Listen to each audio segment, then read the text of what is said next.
Well, excellent. Well, it's great to meet you. Thank you so much for taking a minute after the program today. Thank you. Yeah.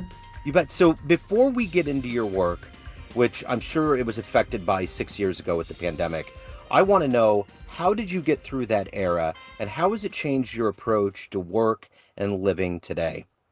Yeah, that's an interesting question. So, at the time that COVID hit, I had a first grader and a third grader, and it was a situation I never thought I would have been in as a parent. Mhm. And I got through that period of time by tapping into creativity. I had to get really creative about how to solve these needs that my family had that I hadn't ever anticipated.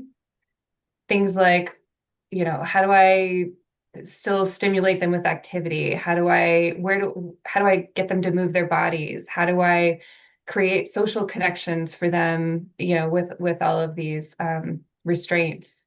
How do I find support for them going to school online? Can you imagine a third grader with ADHD going to school online for 6 hours a day?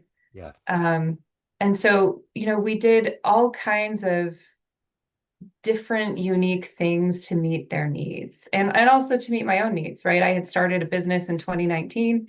I was working from a home office. Suddenly there was no room for anyone, right? My husband was working from home for a while. My kids were trying to go to school from home. And so there were a lot of things that we did to get really creative. I hiked them every Sunday. We got out for a hike for 5 miles, rain or shine. Nice. Fridays were like we would have dress up Fridays and order pizza in the evening. What else did we do? One of my kids had an important birthday right, in March, right during lockdown. And we we did a driving tour in our car. I decorated the car and we drove to each friend's house and honked the horn and waved at them and tried to make my son feel special for his birthday. So, Nice. there was a lot of creativity in that time frame, and I realized how creativity can look different. It doesn't have to be like paint a picture or write a story. It can be solve an interesting, unique problem that your loved ones have. I remember hearing in January, a good friend of mine told me that he got a note from his school district in January 2020 that they should get ready to take home devices and stay home. It put me in such a state of shock. I literally dismissed it. I like it didn't even register. I thought, there's no way the world can stop with everything that we got going, all of the different advances, and it did not seem like it was going to happen. And then I think during that time too, we all thought it would be 2 or 3 weeks, and then it just kept going and going, and then we'd get let out, and then it would be a variant, and then we'd go back in. So it was weird how there was that push and pull too, during that time. So let's get into the work that you're doing as a coach and a consultant right now. And to do that, I'm going to stay in the kid realm that you've talked about. I'm going to put you in front of 12-year-olds. You're at career day, and one of the kids wants to know what you do for a living. How do you synthesize your day job to make sense to their brains? Yeah. Well, if I'm using the school analogy, I would say that the work that I do is part counselor and part teacher. And so just like a kid could go into their school counselor and talk about concerns they're having, right? Maybe they're having conflict with somebody in the classroom and they need to figure out how to work through it. Or maybe they're thinking about, I'm going to head into middle school and I need to figure out like what I'm interested in and what kind of classes I want to take. They would go talk to their counselor. So that's very similar to the work that I do for leaders in business. I'm also a teacher though, so I teach workshops for leaders to help develop their skill sets. And so that's in some ways very similar to what teachers are doing in the classroom, Yeah. helping people build new skills and learn new things. So that's the analogy that I would use. So what did you want to be at that age? What was your dream job? At 12, Yeah. I think I wanted to be a lawyer even back then. Okay. It was an idea that was probably planted in my head by my parents. I was very good at persuasive argument even at a young age, and also maybe a bit dramatic according to them. And so that was always something they say, oh, you're going to be an actress or a lawyer. And I really wasn't into drama. So um, the idea of a lawyer's got, status and a clear career track and earns a good living, and it played to my strengths. That's probably what I thought I was going to do. So, what were those abilities or those seeds early on that were planted that made you think that you wanted to get into law and to eventually get into teaching and coaching? What were those early seeds that eventually became your career? Yeah.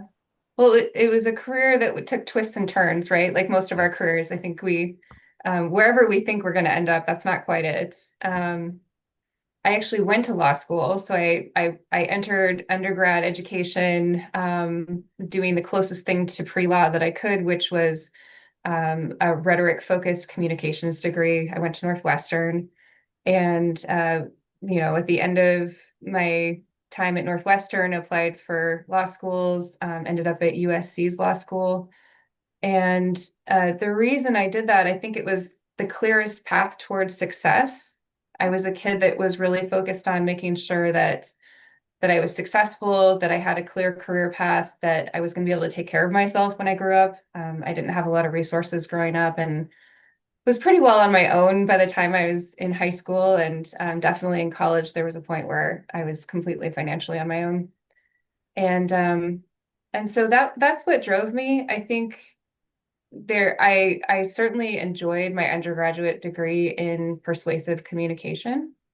That really played to my strengths, following trying to get from starting point to your end point, and following all of the dots in between and making sure that somebody can follow along with you so that you can persuade them. Hmm. That was really interesting to me. Um, the long part of that story, the end part of that story is that I went to law school. I did most of a first year of law school, which is a difficult year. Yeah. And somewhere in during the springtime, I just kind of melted down. I got sick. I got some kind of virus, and I was out of class for a week or two, and started talking about taking a sabbatical and coming back when the classes were offered again the following year, because I had missed so much class. And I took the time off and just never went back. Yeah. And so there I was, I was 23 years old. I had a year's worth of grad school debt to deal with, and I had no real clear plan beyond I'm going to be a lawyer, Yeah. right? And I found that I was really there for the wrong reasons and didn't really fit in with the kids that I went to law school with, Yeah. um, and so I had to really rethink what I was doing and why I was doing it, and what was going to make for a happy life for me long term beyond just the external measures of success, money, status. And at the time I had come back to Seattle. There was the dot-com bubble had burst. There wasn't a lot of jobs, especially entry-level college grad jobs at that time. And I ended up, one industry that was booming was refinance mortgage, right? Loan rates had dropped, everybody was refinancing. So there were jobs there. And I spent a couple of years just kind of bouncing around in different roles within a mortgage company, and figured out that the roles that I liked were the ones where I was supporting the salespeople in what they were doing by training them on new banking products, basically new processes. And so my first job in HR, which was the bulk of my corporate career, what ended up being in human resources, it was in learning and development. Yeah. And so I found that I really loved that. And that led to other roles within human resources. I've done just about every job there is within that discipline, and culminated in acting as head of HR for a global medical device company. Yeah. And then I left that role kind of again, like it hit a point of burnout. So, 20 plus years later, kind of in the exact same place. What am I doing? Why am I doing it this way? There has to be another way to do this so that I can have a career and support a family and feel fulfilled in life, but not just completely depleted. Yeah. You know what's interesting about HR? I've never been in there, but I've had enough experience with it. That almost seems like law. Like there's a part of that that's Mhm. pretty legal. That's true. So I would say that I did get to use part of my legal training Yeah, in the sense that people think all kinds of things about HR, but at the end of the day, HR is there to mitigate risk for the company. yeah. And you do that primarily through mitigating legal risk. And so I worked very closely with employment attorneys a lot of times. And you are there for the employees as well, but people have this common misperception that we're there to plan parties and put out policies. And really like a lot of what HR does is in service of protecting the company from legal risk. So when you got to that crossroads after 20 years, was it when you started coaching and consulting? Was that kind of when you segued into that new Yeah. phase of life? Yeah. I mean, when you use the word segue, it sounds very calm and rational and regimented. It really doesn't go that way when Right. when you make a big career change. Yeah. But 2018, I had climbed the top of the ladder. I had the job that I thought I was working towards all those years. I looked down and I was like, I don't like this one bit. And I was really burnt out, just burning the candle at all ends. And so I left. And I had known for many years that I wanted to be an executive coach. I always thought, oh, that's something people do when they are in semi-retirement, right? Tail end of their career. Most of the coaches I knew had these long, successful corporate careers, and then they moved into coaching as kind of their swan song. And so I had these ideas about what a coach is, and when you do that in your career. But again, out of necessity, I got creative. I could have gone into HR consulting, and I did a little bit of that when I started my business. But what I really wanted to do, what I really found joy in was coaching. And so I started my company is called Intrinsic. I started it in at the beginning of 2019 and have been building it ever since. Most of what I do is one-on-one executive coaching. I also do some leadership development workshops though, so I get that more group interaction and more of a classroom setting for business leaders. Yeah. So was there when you got into coaching, was there a particular client? Was there a moment where you knew that you had confirmation that you made the right choice? Mm. I think I see those moments day to day, right? Okay.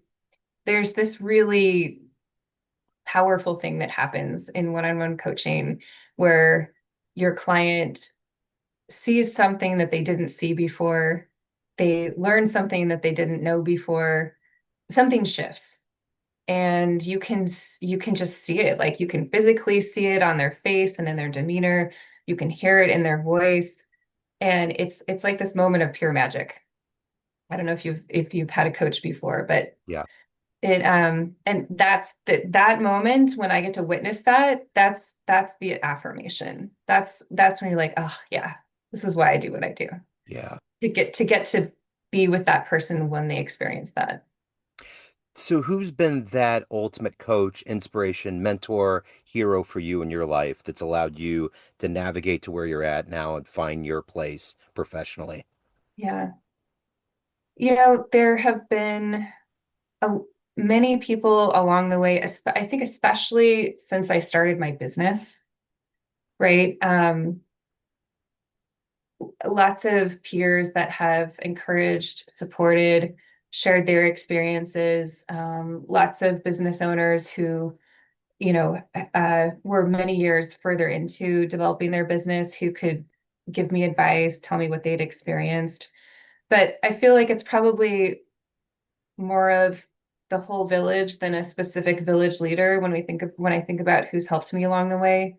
Um, Maybe part of why I got into coaching was I didn't have good mentorship, in the corporate world. Hmm. There wasn't any one person that really said, you know what, I'm going to invest in you. I'm going to make sure that you succeed. I'm going to introduce you to the right people. I'm going to give you a leg up. That's not really how my career progression ended up working. Typically, when I made big leaps in my career, it's because I was left holding the bag, right there. It's like everybody left and I was still standing and I just grabbed it all. Yeah. And that tended to be how my development ended up working, which is very practical. You do the work in the job and you learn it as you go and you pull from resources. But there's been this really amazing community of women business owners that I've been able to tap into. Um, Certainly locally here in my home base in Seattle, but also nationally. I've just found some really wise women who are willing to share. Yeah. Speaking of, that's a perfect segue. If you could meet one business leader, one CEO, one mind that you could sit down and have lunch with, talk to that might help you on your journey with what you're doing, who would you love to meet and talk to? That's a tough one because like we all have our heroes like Oprah and Uh-huh. Brene Brown. I think it would be a woman like that who has who has really withstood the test of time and built something that's a legacy so well beyond herself. Yeah. Yeah. And usually they have pretty wise things to say. So Uh-huh. They certainly do. So let me ask you this. What is the energy for you to do this job at a high level? Because it's not like you're going into a job. You're going in and you're changing lives and you're absorbing all of these things that that can be messy of being a human being. How do you protect yourself to do a good job, to keep your energy up, take care of your soul, your family? What is that energy every day when the alarm either does or doesn't go off? yeah. Yeah, sometimes you're awake well before the alarm thinking through things. That's Yeah. that's true. For me, I've learned so one of the things that being a good coach, right? You really can't be a good coach if you don't work on yourself first. Hmm. So everything that I pull out of my toolkit for my clients, I have used on myself, in some cases for many years. And so it starts with that. It starts with, you know, making sure that my internal headspace is in a really positive place and noticing when it's not, and doing things like meditating, exercising, um, taking time out for myself to do things that I enjoy. Those are the things that keep my headspace in the right place. Because I think when you sit down with a coach who's got a lot of things going on inside that they aren't managing very well, it's very obvious, right? And alternatively, you sit down with a coach who has worked through their own issues and is in a really positive space. Doesn't mean that everything in their life is going exactly according to plan, but they're managing it in a way that has an overall positive outlook, Yeah. right? Even when things are challenging, I can see, okay, something good could come out of this. And so for me, I take care of myself first. I'm very into exercise and fitness and eating healthy. And that's just kind of the baseline, right? To make sure that I'm in good shape to take care of all these people around me that Yeah. need my support, including my family. Um, and then from there, it's just making sure that I am self-regulating before every single coaching conversation, right? And if that's, oh my gosh, I haven't eaten in a few hours, my blood sugar is kind of low, I better go take care of that before I get into the room. Or maybe it's I have something going on in my personal life that didn't go very well this morning, but I'm going to take a few minutes to do some deep breathing and close my eyes and make Yeah. sure that I can really show up for that person. So let's say you have a dream tonight. You run into that young version of you ready to go into law school, ready to have this law career. And you walk into the room and there's a film projector and you click play and it's a 60-second highlight reel of the life you've lived. Would that young version of you believe that your life turned out this way? I think so. There might be an initial like, girl, what did you do? Right. What did you do? You dropped out of law school? What the heck, Yeah. right? We worked so hard to get there. Yeah. After, she calms down about that, I think, yeah, I mean, I think she would be like, thank you, Yeah. right? We made this beautiful life. We have a happy life according to our own definition of happiness and not somebody else's idea of what happiness looks like on the outside. Yeah, I think she'd be happy about it. Would you give any advice? Sure, right. There's certainly things that I wish I had known back then. As a young person, I didn't really have anybody giving me advice, Yeah. right? There wasn't anybody that could like put their hand on my shoulder and say, maybe you could do something else with the law degree that you worked so hard towards, Yeah. besides be this lawyer in LA that you don't think would make you happy. Um, but it all turned out the way it did, right? I may not Yeah, have met my husband if I hadn't dropped out of law school. sure. Um, so I think the advice that I would probably give her is slow down, just slow down. Try to enjoy yourself a little bit more often. Hmm. Try not to take this so seriously Yeah, because I was very fear driven and pushing myself really hard. Like you think about college, some people are like, "Oh, it was the best time of my life." It was one of the scariest times of my life. right. I left Northwestern with darn near perfect grades, and it's because I drove myself so hard because I needed to get into law school and I needed to get a scholarship and like plenty of things to pressure yourself about, but I didn't kick back and have a lot of fun in Yeah. college. That wasn't what it was for me. Yeah. Well, speaking of fun, let's say you went into a room of everybody that's known you throughout your career in a professional sense, between HR and coaching, and you walk to a podium and you can tell them one fun story about your life. The first concert you went to, jumping out of an airplane, outrunning a bear, just maybe a seminal travel experience, something that would humanize you to that room. What would be a fun story you would tell that room? Yeah, that's a tough one because you wonder like what are people going to be interested in, but also tells us something about you. Yeah. And one of the experiences that I had in my early 20s that's pretty unique. I've driven a Formula One car. Wow. Yeah, not very many people can say that. Yeah. It's amazing. I've always been into cars. Like Uh-huh. growing up, my dad was always working on one of the Volkswagens that we owned, that were all from the 60s and I'd be out there tinkering with him and so I've always loved cars. My first car was a 65 Karmann Ghia, if you know what that is. It's like Yeah. the car that the girl in Pretty in Pink drove, right? Uh-huh. Like probably our generation gets that, future ones Yeah, may not. no. But No. um, so I've always been into cars. Marlboro sponsored these amazing kind of like life-changing vacations back in let's say this is like early 2000s. Yeah. They had been cut off from advertisement on billboards and magazines, Yep. and they didn't know where to put their marketing dollars. And so they would throw these lavish trips, and you basically entered to win the trip by they would like scan your driver's license in bars and places. And so I ended up in their system, and there was this packet in the mail one day, and it looked like junk mail to me. It was like Right. from Marlboro. Like they'd been sending me all kinds of weird stuff because I was in their system. I didn't even smoke. Yeah. That's the thing, like I really wasn't a smoker. Um, but like my boyfriend at the time came by and he's like, "Oh, what's that?" And he had opened it up, and I was like, "I don't know. I think it's just garbage." It was actually like this thing saying that I had won this trip. Wow. And so he filled the whole thing out. I was very skeptical. And sure enough, a few months later, we get this invitation, and it's a trip for two people to the California Speedway, and they take you through racing school. And Wow. so we drove on the California Speedway, we drove IROX, which is like a stock car. We did motocross in Mustangs that they had, souped up and done all kinds of things to. Most problematically taking off the ABS. So, you slam the brakes, you spin out. I did that a couple of times.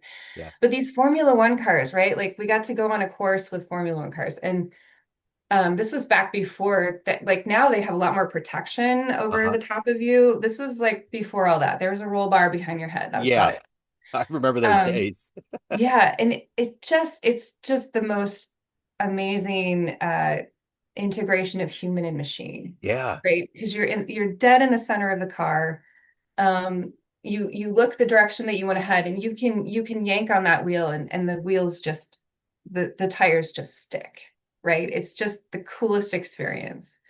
And I don't even know how fast we were going, but you go through this course of like tight little turns, and it's one of the coolest things I've ever That's done. so cool. What a great story. That's probably Yeah. one of the best answers that I've ever heard. What a cool, because I remember I was a smoker and they used to have the Marlboro Miles, and I used to rip those off, and I got backpacks and all this stuff. But it Mhm. makes sense when all of that advertising money went away. Like all Camel and all those companies had to figure out how they were going to retain whatever wheel of influence influence they were going to have over people, and Mhm. that makes sense. Great story. So I want to backtrack to that 60-second highlight reel. When you Okay. look back on your life, what are you the happiest about, the proudest of? Yeah.